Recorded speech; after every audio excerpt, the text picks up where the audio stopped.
Avoiding your unfinished home projects because you're not sure where to start? Thumbtack knows homes, so you don't have to. Don't know the difference between matte paint finish and satin? Or what that clunking sound from your dryer is? With Thumbtack, you don't have to be a home pro. You just have to hire one. You can hire top-rated pros, see price estimates, and read reviews, all on the app. Download today.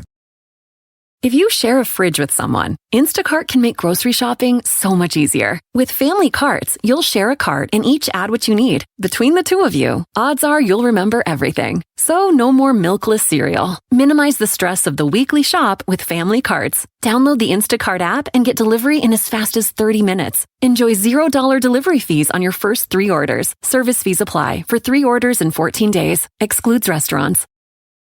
You can support this podcast at patreon.com/partnersincrimemedia. I'm Rebecca Lavoie, and this is Crime Writers On.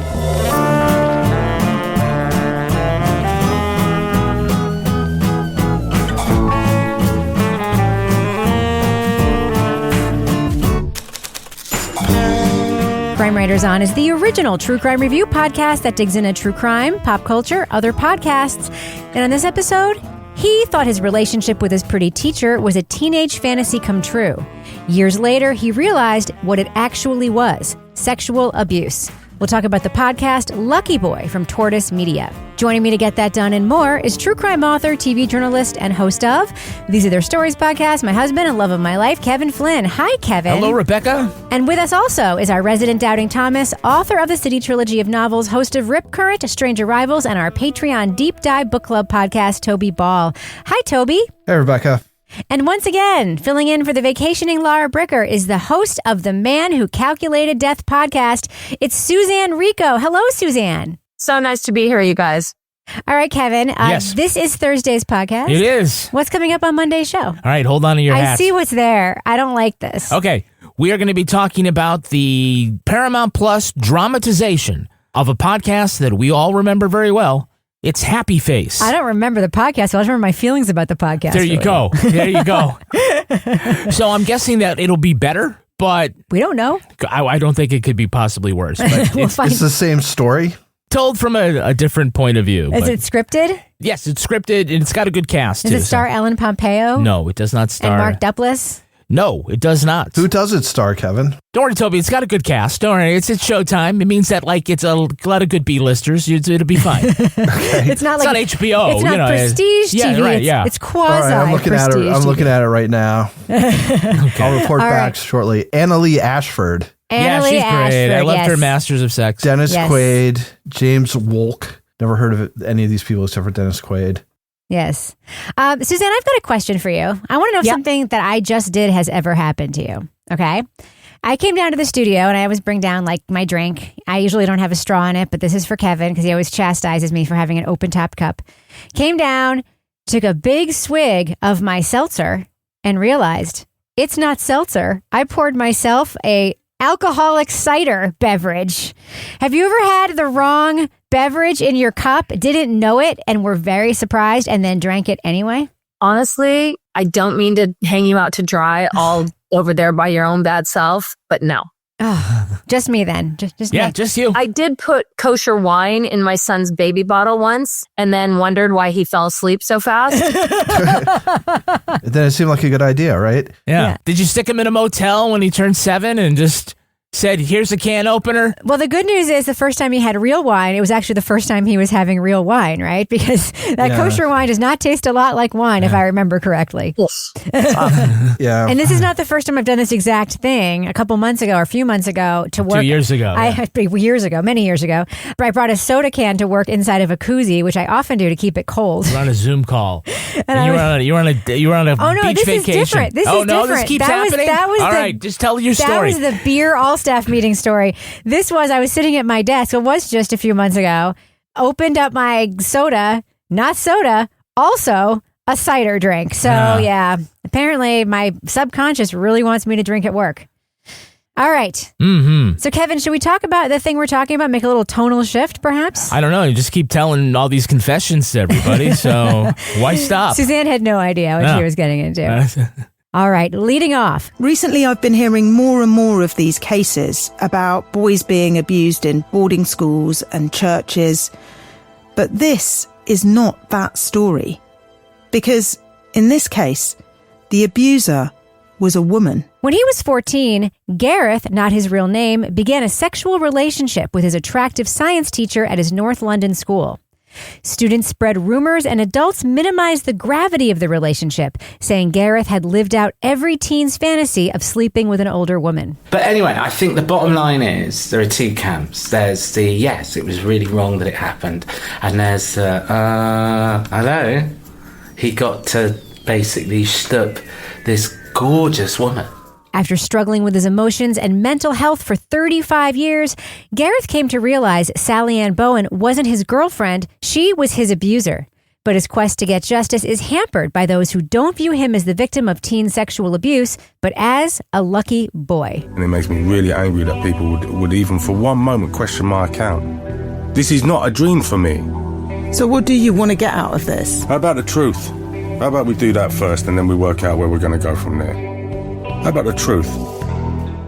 The 4-part podcast Lucky Boy from Tortoise Media explores how the explicit encounters began, the consequences of their discovery, and Gareth's attempts to make sense of his life. Host Chloe Hadjimatheou searches for other victims of Bowen while asking why our perception of sexual abuse is different when the perpetrator is an alluring woman and the victim an adolescent boy. Spoiler alert, we're going to be talking about plot points from Lucky Boy. So if you want to remain spoiler-free, go to the estimated time code in our show notes for our thumbs up or thumbs down review. So what do you think of the start of this podcast, Suzanne? Because the podcast is called Lucky Boy. Ostensibly, one wouldn't necessarily know what it's all about when they start. But there is like an opening scene here. What do you think about like the kickoff and how we get into the story? As somebody who had to start her own podcast, which is a narrative like this, it's a 9-episode narrative. This was one of the hardest things for me. How do you start? Can you just talk for a sec? Hello, how are you? My name is Monty, and I like golf. I don't know why he said he's Monty. This is actually Mark. He's one of my oldest mates, and he doesn't like golf. Again? 1 2 1 2 1 2 testing 1 2. There's a million different ways of starting. And I thought what Chloe did was actually really pretty elegant because for me, it was entertaining. I didn't really know where the hell she was going because she's basically talking about like, oh, this is my friend Mark and he likes to play golf. Oh, no, he doesn't. He doesn't play golf and his name's not even Mark or whatever she says. But that gets us into how she got started on this investigation. And it brings him in and it tells the why of why he's interested, how he's connected, how she's connected, how they're connected. So I felt from very early on in this podcast that I knew whose hands I was in and where they were going. Yeah. So Toby, I think this is the first podcast we've listened to with this particular subject matter. A teenage boy being abused by a person in power with this kind of perspective. What do you think about this idea? And we actually hear people say it in the podcast when she's trying to call sources, completely dismissing the idea that this was abuse and that he is in fact a lucky boy or was in fact a lucky boy. Yeah, so I think for whatever reason, well, I think I probably know the reason, but a lot of people look at these kinds of sex abuse, particularly between adults and like teenagers, as really the damage being like the physical aspect of things. And so the idea of an older man having sexual relations with a girl who's in her teens feels, I think, more like sexual assault than it does when it's flipped. And I think part of it's cultural. I mean, there's plenty of stuff about... Or when it's a man and a boy, it's the same thing, right? Or a man and a boy, yeah. I mean, I think it's men are seen as predatory. There's a lot in the culture. Like you can watch the Hot for Teacher video by Van Halen or like any number of like 80s movies like My Tutor or whatever. And it's like, wow, look at this guy. He's like totally psyched because he's got this like hot adult woman who's into him. But a lot of the damage is psychological, right? It's that you're not prepared to have this kind of situation with an adult. So I think it's like, oh, poor you. You had to have sex with this really, attractive woman. It's like, well, that's not really it. It's like you're a child being sexually abused by an adult, and whatever sort of complicity you have in it. Like, I think we've sort of legally decided that you can't consent. And that's based on solid sort of psychological facts about where people's brains are at a time. So I do think it's hard for men who've experienced this to get across that even though this is like some kind of weird like fantasy, the reality of it is psychologically damning. But I think a lot of people perceive you as bitching about something that you probably enjoyed at the time, or that you are making more out of something that all these other kids would have been really psyched for. So it feels as though it's like some kind of like 1950s like gender attitudes, but they've continued on until now. Yeah, Toby, you forgot private lessons and risky business. And weird science. Weird science. Was she they like... made an adult woman, Kelly LeBrock, and that was like, it's even weird. It's like a whole other layer of weirdness. Yeah. But it's like the thing working against Gareth here in this situation is that the fantasy itself is very common, right? It's immature and it's hormone fueled and it's filled with mystery because young men are feeling something, but they don't really know what happens during sex. Even Gareth is talking about like while they're having intercourse, he doesn't realize that she has to tell him that it's technically intercourse. The sexual fantasy in most circumstances is healthy. It's normal. It's common. But like all fantasies, you don't get the consequences that occur in real life, right? So you might fantasize about punching the school bully in the nose, but you understand that there are actual consequences for that. As someone who did punch a school bully in the nose, were there consequences for that? There were, there were some consequences for that, right? Right. But and so these other people who were around who at that time and even today looking back, they may have been jealous of the fantasy because it plays into this thing, the male gaze and all this other stuff. And see if you might be able to help me a little bit. Chloe, I know who you are now, okay? And I think we'll just leave it there. But they don't understand the consequences to Gareth, right? Or Gareth, excuse me. Gareth didn't understand there would be consequences to what he was lured into. And the people who were around and could corroborate this or at least share their observations and memories, some of them from like what we hear are just essentially saying, well, why would that be bad? He's upset about it now. Are you kidding me? That's like the Hot for Teacher video, and it's like all these, it's Porky's, and it's all this other stuff. So that plays against him being identified by society as the victim of a sexual assault, and for himself to identify himself as someone who has been victimized. You're right, guys. If it's a priest, if it's a scoutmaster, if it's somebody else in authority, especially if it's male on male, we have no problem identifying that. But because it's an older woman and a younger man who we think would be willingly going there because that's, just what they're all primed to do at that age, people have a hard time seeing that as a crime, which it is. One of the things that makes me crazy, Suzanne, and we hear it in this podcast, again, with somebody that she calls, an interview, and he basically says Gareth is full of it. He says, this was back in the 80s. It was a much more innocent time. And I'm like, I think when people say that, they actually mean the opposite of that. Much more guilty. Because it's a time when people were more ignorant time. People were getting away with brutal stuff. And women in college campuses weren't calling what happened to them rape, and they've just named it now, and it has consequences now sometimes. So it wasn't a more innocent time.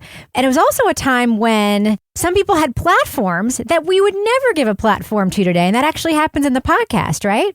Oh, it was just that part of it. It literally made me stop and go, what? Because it was something like the Pedophile Information Education Society or something like that, where they were saying that the age of consent should be as low as 4, which is just ludicrous. And nor is a pedophile. Pedophiles do not exploit children. Child molesters using the child's sexuality. No, pedophiles do not use a child's sexuality. Pedophiles develop a mutual sexuality with the child. It's an entirely reciprocal relationship. And I was so glad that Chloe, who is our guide, our narrator in this, and a journalist, that she went back and oriented us in that time, because there's a lot of stuff that comes out as we listen episode to episode about why nobody was calling this teacher on anything. I mean, they're sitting at a fucking bar together with a porn magazine. Yep. And nobody's like, let me call the police, right? So she had to orient us there so that we could believe the stuff that we were going to hear. Yeah. And I'm a mom. I have 2 boys. But I would say And you're absolutely right, Kevin, that it is very difficult when people hear, oh God, he was just getting laid. Good for him, blah, blah, blah. Any parent, man or woman, you look at your 14-year-old, male or female, and you say having sex with a 27-year-old teacher, it is a hard no. Mm-hmm. It is I will rip your face off for doing this to my child, hard no. So I had to keep reminding myself, like, this isn't just you looking at this situation, this Gareth kid who you don't know. What if it was Griffin? Yeah. What if it was Adrian? That just solidified everything for me. Yeah. And it's interesting because the sexual power dynamics of somebody who's experienced versus somebody with no experience are bad. And it can be like a high school kid versus a middle schooler. You know, it could be like that kind of dynamic too. And people really underestimate, I think, the trauma of that. Like, I've had experience with this in my own life, knowing somebody that this happened to, a boy who had a much, much older girlfriend, and it traumatized him. And, you know, he had to go to therapy as an adult to deal with those feelings and the anger. And it was all about the fact that he was pulled into a world that it's like, it might feel one way, but it really messes with your brain. And, you know, somebody describes Gareth as being fossilized, like stuck at that age. Yeah. And you hear it. And one of the most interesting moments in the podcast to me is when we'll talk about Sanjay and the role he plays in this in a little bit. But when he hears that this happened to somebody else, he's very open, and he says, I'm really struggling with these complicated feelings that include the feeling of jealousy. Whatever he says, I just wanted to express the fact that I'm in a very mixed up place for the last 2 hours. To feel jealousy or to feel competitiveness with another 51-year-old man 36 years later is an extremely confusing feeling for me. And my memories are being rewritten. About somebody who also was abused by the same woman I was abused by when I was, and I was like, what a revelatory and honest moment that was. I mean, Gareth, Toby, really puts himself out there in this podcast, right? It's very clear that he has trust issues because he's always recording his end of the conversation too, but he really puts himself out there. What do you think about him? Yeah, I mean, it's interesting. You feel badly for him because at one point they say like he's not able to work and, you know, I guess he's on the dole or whatever. But yeah, I mean, I guess it's not his real name. So maybe he's got some degree of separation from it. But I'm sure it's a really, really tough thing to talk about. And I think he's reflective upon that as well. I don't know. I thought he was a compelling person to center it around. I mean, he certainly seems more introspective in a way that I think a lot of other men would feel less comfortable with. Yeah. So yeah, I mean, I think it, you know, this thing kind of rises and falls on him, right? I mean, if it's not for his participation in this, it's kind of an interesting story, but it doesn't really have any real teeth. Mm-hmm. But I think because you get to hear him talk about it, there's sort of an emotional resonance that you can't get any other way. Kevin, there's an interesting editorial choice made in this podcast where they use actors for some of the voices, and then during the hearing, use AI to simulate Gareth's voice. He's in the podcast, but I guess I didn't want to make him read his own stuff. Oh, okay. And Mrs. Bowen's voice. And she says, like, we outsource this to AI. And it's the first time, and I know there are plenty of podcasts being made out there with AI, don't get me wrong, but it's the first time I've heard it used journalistically in this way. Yeah. What were your thoughts about that? I did think that was interesting. I mean, one can use AI to clean up audio, especially something that might be old or a lot of hiss or whatever. So like if they had old audio tapes of this conference, I could see like, okay, yeah, let's clean it up that way. All we really know about Miss Bowen is that she sounds young, which was the comment that they made. I was actually thinking about that when I was listening to it. In my head, I'm like, okay, this is what she's like in her 60s when this is happening. It sounds like a young actress, but they went there. It wasn't until right now when you said that, it occurred to me to like why they may have used AI to read Gareth's lines instead of Gareth having to do it, which might have been re-traumatizing. Yeah. And they certainly have enough audio. They have a big enough sample size that it sounds like them. Descript could make that happen. Yeah. I mean, a whole bunch of different programs are doing that so long as you give them enough tape, and it's very convincing, not just in the deep fake way, where you can also take it and start like making it say other things. that was really an interesting way of doing it. Now, we don't use AI when we use Patreon. We don't? Okay, well, sometimes we do. Oh, the whole readathon is AI, didn't you know? I'm making this daily podcast, but it's not me. It's actually like a robot. I would love for it to be that way. Same. It saved me so much time. We use the tools. We just haven't replaced us. It's still our flesh and blood crime writers making exclusive podcasts at patreon.com. Oh, wait, we're in the business section, right? Yeah, Okay, / Partners in Crime Media. That's what that music is in the background. Just checking. In case someone's new to the podcast and they don't know what's happening. They're like, wait a minute, you were talking about this really dark thing and now you're selling stuff? Suzanne's like, what the fuck is happening here? Such a smooth segue. I was like, wow, skill. Yeah, pretty up. We're like on episode 600 plus here. Yeah, I was about to say, there's some practice there. There's a little practice there. So some hits, some miss. But exclusive content that you could get includes the Crime Writers on After Show, Married with Podcast, Our Advice Podcast, Laura Bricker's Leave It to Bricker Podcast, in which Laura solves mysteries, or at least mysteries to her, in her quaint AF town of Exeter, New Hampshire. Toby Ball also does Toby Ball's Deep Dive Book Club podcast. Suzanne was on for the discussion of Eden Undone. Toby Ball, the next book coming up is American Prison. What's it about? What should we be listening for and reading up on? It's about the private prison industry. It sort of alternates chapters between sort of giving a history of basically after the Civil War, southern states setting up prisons essentially as plantations where the state gets the benefit of the profits that are made. And then the other chapters are about the author, this guy Shane Bauer, who is actually imprisoned in Iran for crossing the border by accident for like 2 years. And to get the scoop on private prisons, because you can't just go in there as a reporter and just walk around and take notes. You can't. He can't, at least. Oh. Maybe you could. Yeah, totally. You can. You just can't get out. Right. So he goes through guard training and becomes a guard at this prison. And it's about his totally crazy experience. I'm sure my synopsis is not doing it any justice, but it is a good read. Another great exclusive podcast is Rebecca Lavoie's Readathon, which covers the Karen Reed case, and we're in the second trial. And Rebecca, by the time this particular episode drops, a million things will have happened in the trial. Maybe we'll have heard from Proctor. Who knows? Just like your early feelings on the case. It's going a lot better. It's going a lot better, for Karen smoother. Reed, I think, than it did before. And it's smoother. It's way fewer objections. Let me put it this way.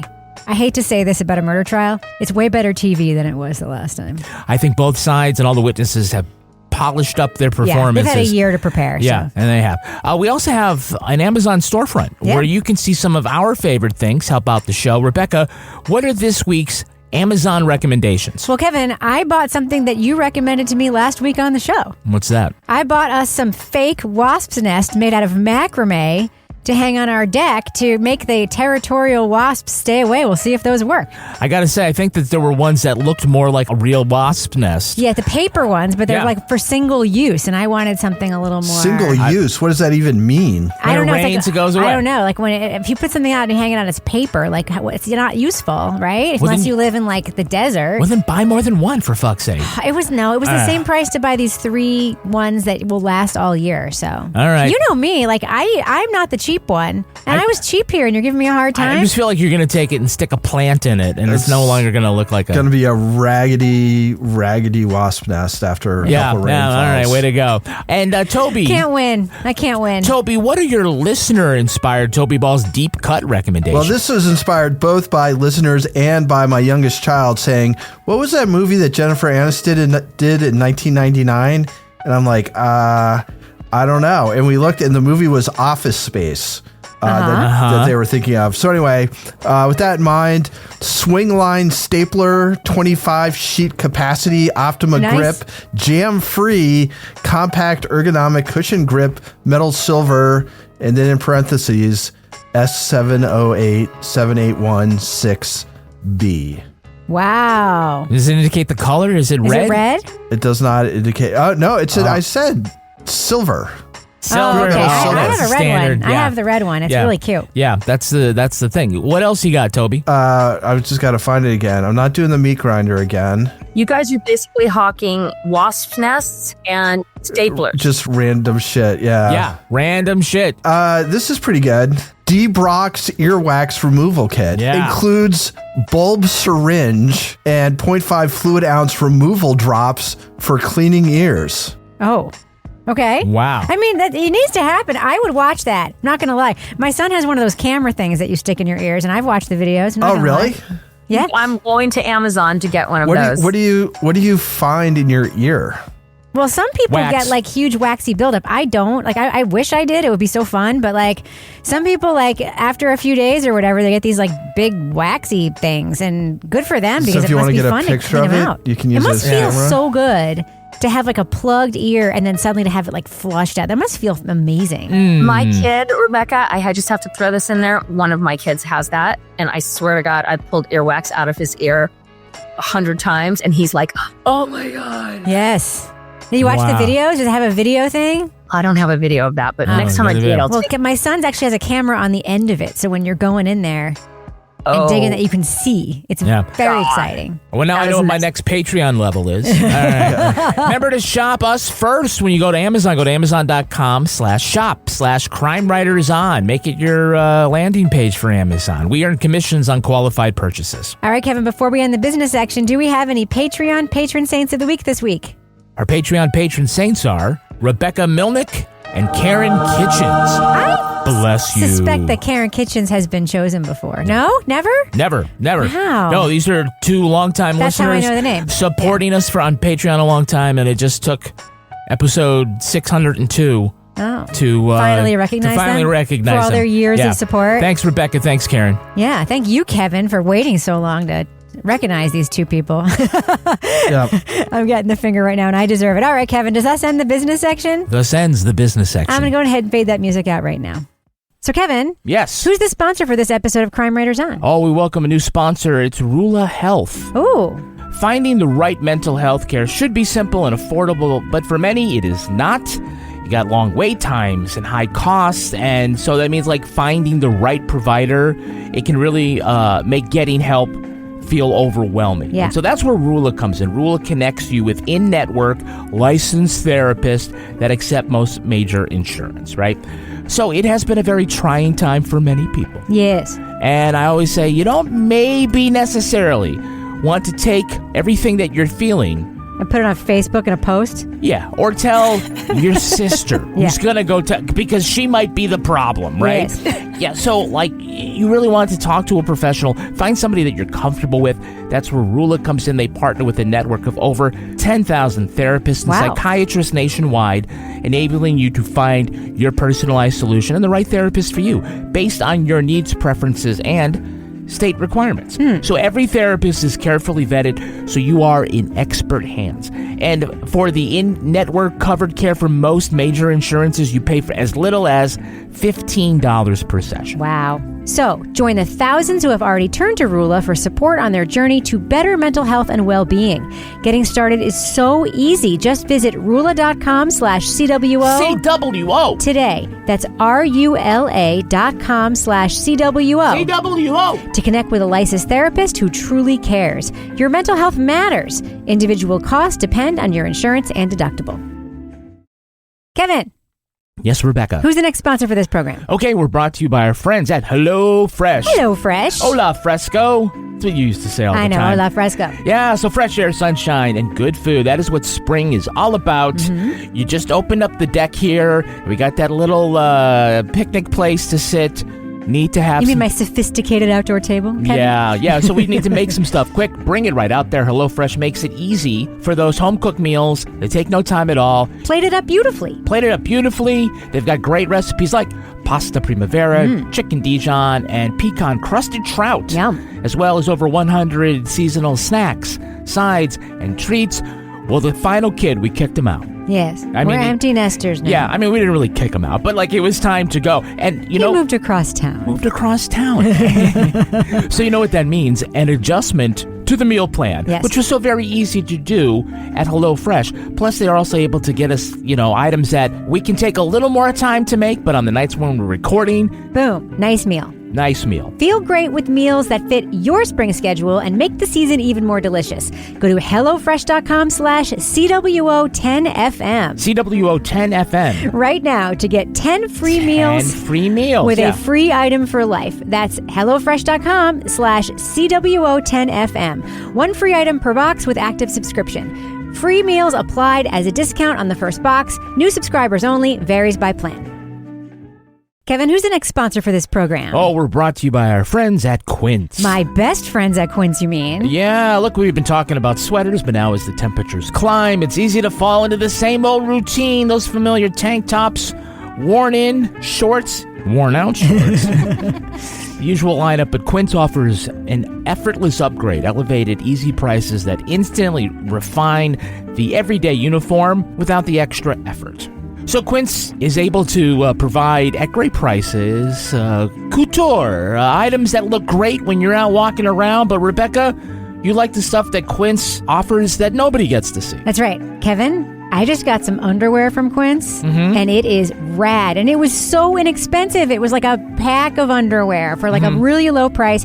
I also did order a linen shirt, by the way. But the underwear is spectacular. It's got 5-star reviews for a reason. I endorse it personally. Yeah, but don't forget, you still can get great things for the summer, like European linen shorts and dresses. And shirts. $30. Italian leather platform sandals. Nice. And so much more.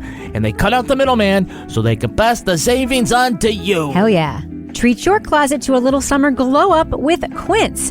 Go to quince.com/crime for free shipping on your order and 365-day returns. That's QUINCE.com/crime to get free shipping and 365-day returns. Quince.com/crime.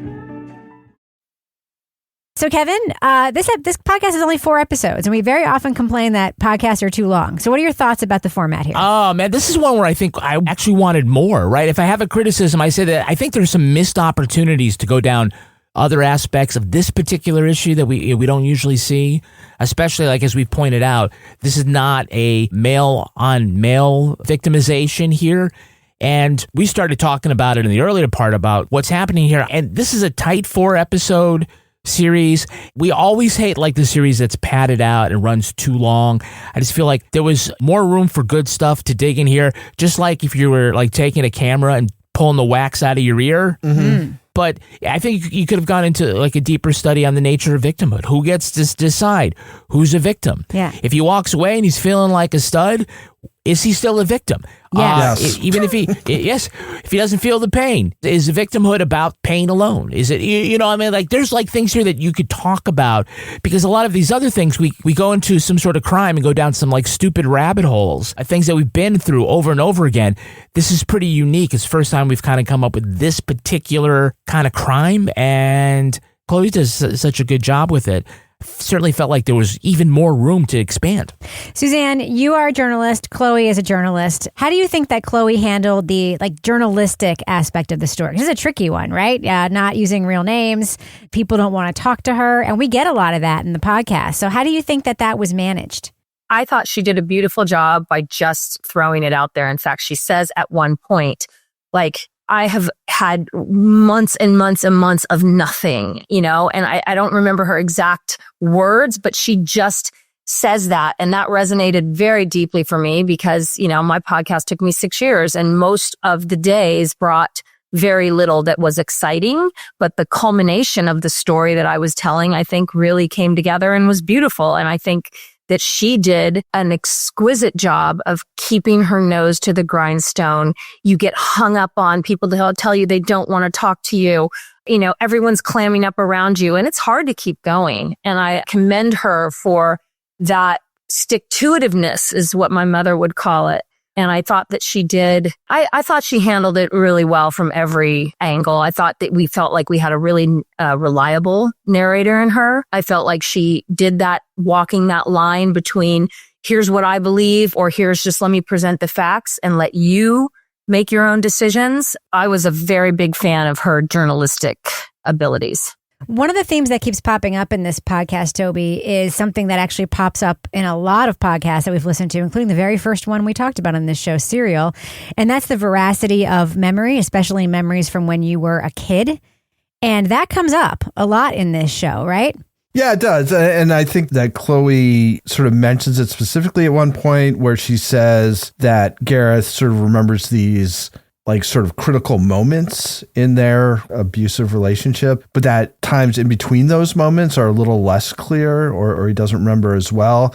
For me, I thought one of the interesting things was at this cafe where Sanjay and Gareth have got very different recollections of what happened, although they're sort of thematically similar. Gareth remembers them bringing porn magazines into the cafe, and then Ms. Bowen like pulls them out and starts leafing through them, and they for some reason ask her which model has a vagina that looks like hers, which is kind of a strange one.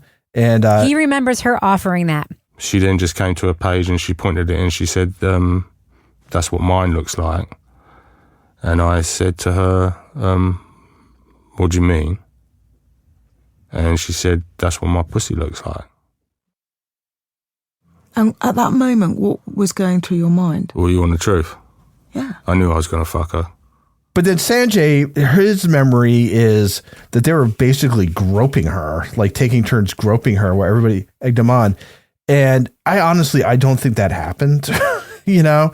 So it's hard for me to believe that A, she would let that happen just blocks away from the school. B, that no bystander or person working there would stand up and say something. So I do think it's 25 years later. They were teenagers.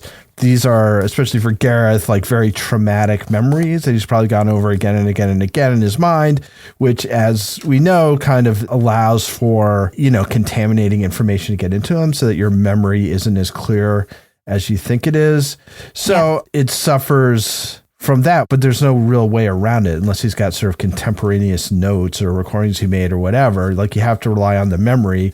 I think it's an interesting thing that comes up in a lot of things, but in this one, it seemed particularly sort of relevant as we kind of went on through the story. It didn't pass my notice, though. And Suzanne, I'm wondering if this passed your notice, that she worked after this at 14 schools. That is a lot of turnover for a teacher, a science teacher who it seems is a school hopper or maybe serially being fired. And that points to a couple of things. One is, who the heck is this person? And two, how are all these schools continuing to hire someone that's only worked somewhere for a year or two and has this, you know, track record of constantly leaving places? And you have to say, like, this becomes institutional at this point, right, Suzanne? I think so. I mean, you looked at, remember Dr. Death, where the guy was just like, every time he would do a bad surgery, they'd just be like, oh, not our problem. We're not even going to fire you. We're just going to give you a good recommendation and let you move on to the next place, right? Nobody wants to take any responsibility. Nobody wants to fight that fight. They just want it to be gone. And that's what the school did. Maybe I was thinking of it from a podcasting journalistic perspective when I heard that. And then at the end of the series, Gareth, I think, talks about how he thinks that more people will come out. He says that I think that's maybe the very last line that he says, I think there's going to be more people and I think they're going to be willing to talk. And the first thing I thought is, God, I wonder if she's working on the second season. Yeah. Yeah. You can't imagine that teacher, if she did all that she was accused or even part of what she's accused of doing, it couldn't have just been those two boys. Right. I don't buy that. And so I'm wondering if their hotline is ringing and if that she's going to take this to the next obvious iteration of the story. Yeah. Yeah, I agree with you, Suzanne. If we did like Control F and replace teacher with priest, parish priest, I mean, it all feels the same, right? And, you know, when they were talking earlier about, it was an innocent time, more innocent time, or whatever it is. But like the problems about sex abuse in the church were not yet revealed, or in the Boy Scouts or in other places like this. If you talk to all of those kids again, who are adults now, and rang them up and said, it's a story about an abusive priest, a lot of them would feel free to come forward, or at least they would understand the situation. And so at that time, no, I guess it just does seem easy to just say, okay, you're just going to move along. Yeah. And letting them bounce to the next institution seems to be a very familiar playbook, no matter in what area you are. But, you know, now that we know if it's a situation where you're dealing with children in whatever, you know, form, it ought to be a red flag. But we're just decades away from that being a red flag. One of the things that makes me crazy and this came up a lot in the Youth Development Center reporting that Jason Moon did for his podcast, is when people do come forward, and Toby sort of nodded to this, if their memories aren't perfect of like the day, the time, the moment that something happened, then they're called liars. It's like, oh, you got that date wrong in your initial, you got the day of the week wrong. Yesterday you said it was Wednesday and it's not Tuesday. And these aren't people trying to cover up a crime. These are people trying to report a personal experience that happened to them like decades ago, right? And it always becomes about that. Like there was this one guy who so far has only one. There's been a high profile lawsuit, but there's like 1,300 suits that have been filed.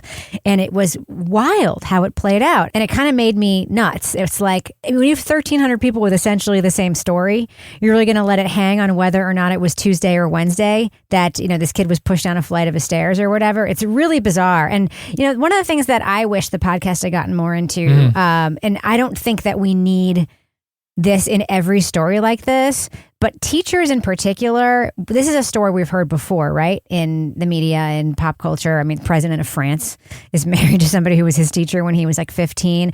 But what is the mindset of a teacher who it's, you know, is it similar or dissimilar to people in positions of power? But Bowen herself, Toby, I want to know a little more, or at least explore a little more what could be motivating somebody like this, or what could be sort of the profile of somebody like this. What do you think about Bowen? She seems troubled. She sort of admits to enjoying the attention of the students. And when, I guess this was during that hearing, and then when the prosecutor or whatever their role was like, wait, you enjoyed like, you know, the attentions of 14-year-old boys? She's like, oh, you know, they'd say I look nice. Who wouldn't? Or my hair looks good. Who doesn't want compliments like that? So there was that, you know, I think you hear teachers remark on how she was flirtatious. I think one of them calls her coquettish. And then there's English composition teacher, obviously, with a good vocabulary.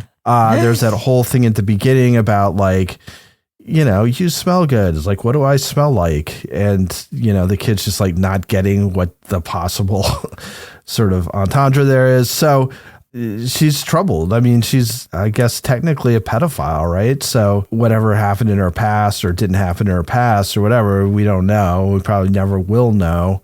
So the fact that she was even sort of playing along to some extent, that doesn't even have to be like a red flag. That should be a, like, you got to just stop this, or you leave it, or you got to go, because we can't have these adult-child relationships in our school. We had an episode of the These Are Their Stories podcast. The Law and Order episode was based on a teacher-student thing. It wasn't Mary Kay Letourneau, but it was another one like that. It was Mary Kay Letourneau-esque. Yeah. And even when we're breaking it down, there are psychologists who explain this, saying that in a lot of the cases, the teacher is a victim herself. And what she's attempting to do here is recast her own trauma and make it as something romantic. And so that if she feels like I'm having a real relationship, a romantic relationship with a younger person, then what happened to me in my past wasn't bad. It was romance. And it's an interesting theory. But in this case, I mean, it is different. She wasn't trying to shape it as a romantic relationship, right? Even though they like went to a pub together and it was continuous and whatnot, it didn't seem like Gareth went away for years thinking that she had been his girlfriend. Even to this day, like, he sometimes uses that language. To her, it's questionable whether or not that's what she's doing, but she definitely has a lot of instances of acting out as somebody who was an earlier victim of sexual trauma and never got proper treatment for that.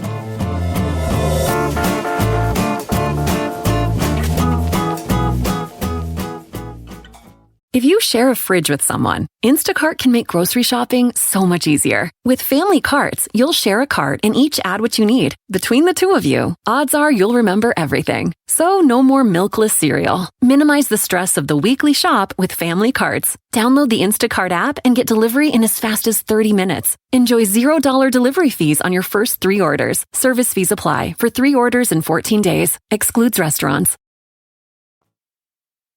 All right, let's do what we do. Let's let our listeners know, should they check out the podcast Lucky Boy from Tortoise Media. Suzanne Rico, what do you think? Thumbs up or thumbs down for this podcast? For me, it's a big thumbs up. And I'll tell you, the podcast for me rose and fell on both Chloe's skilled guidance through this story.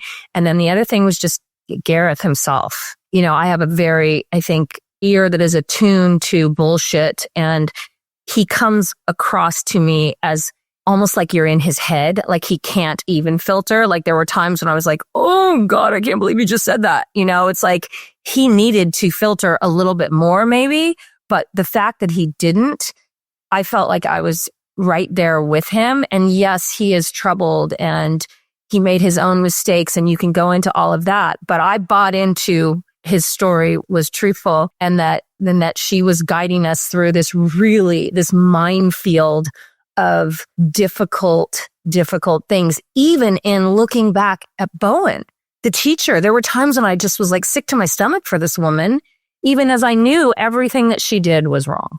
Yeah. Toby Ball, thumbs up or thumbs down for Lucky Boy? Yeah, I'm a thumbs up on this too.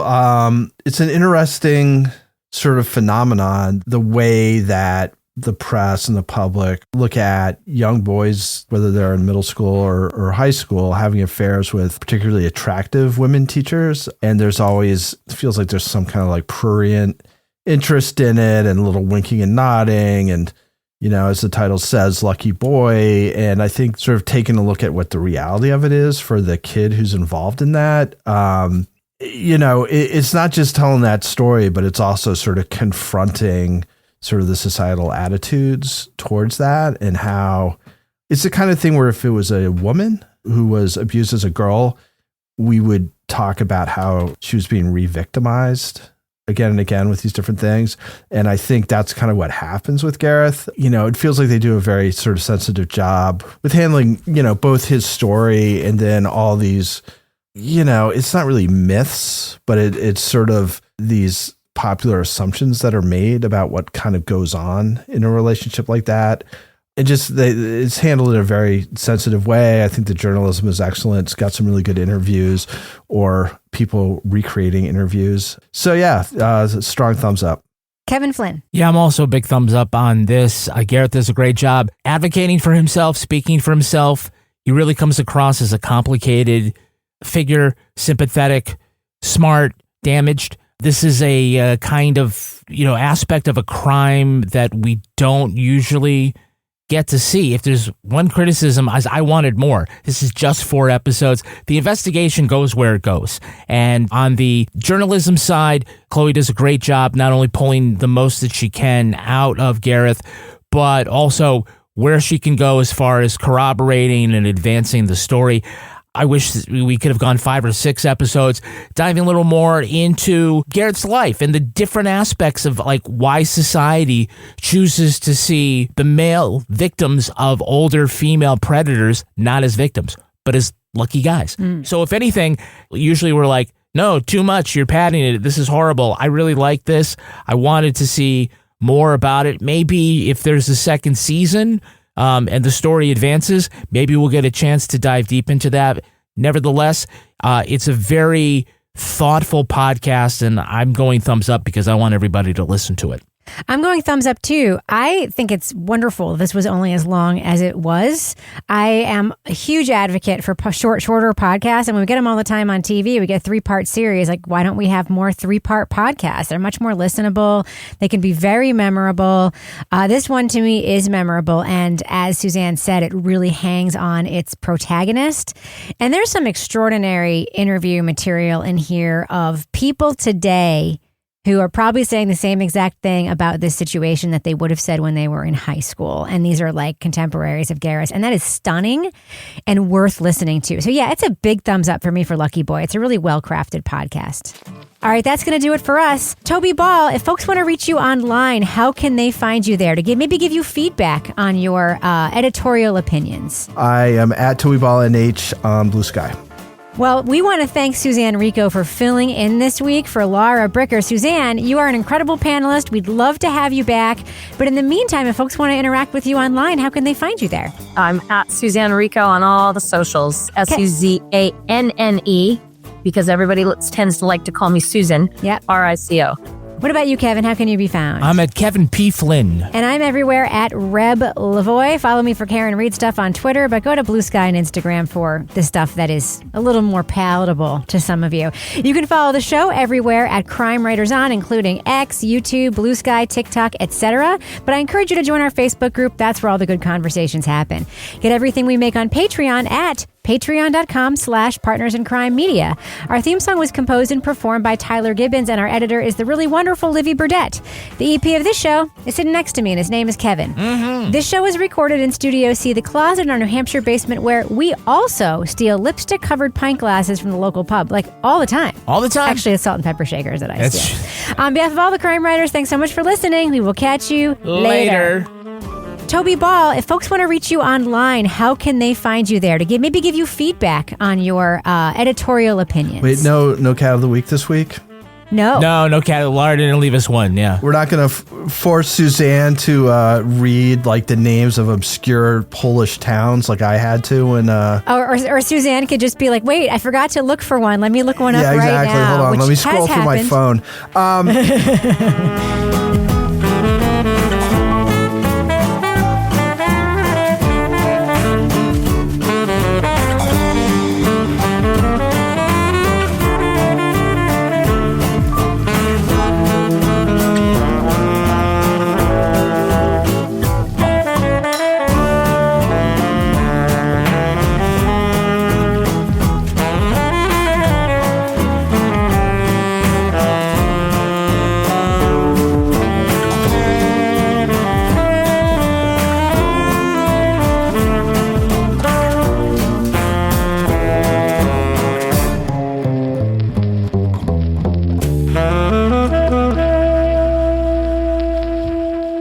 Partners in Crime Media.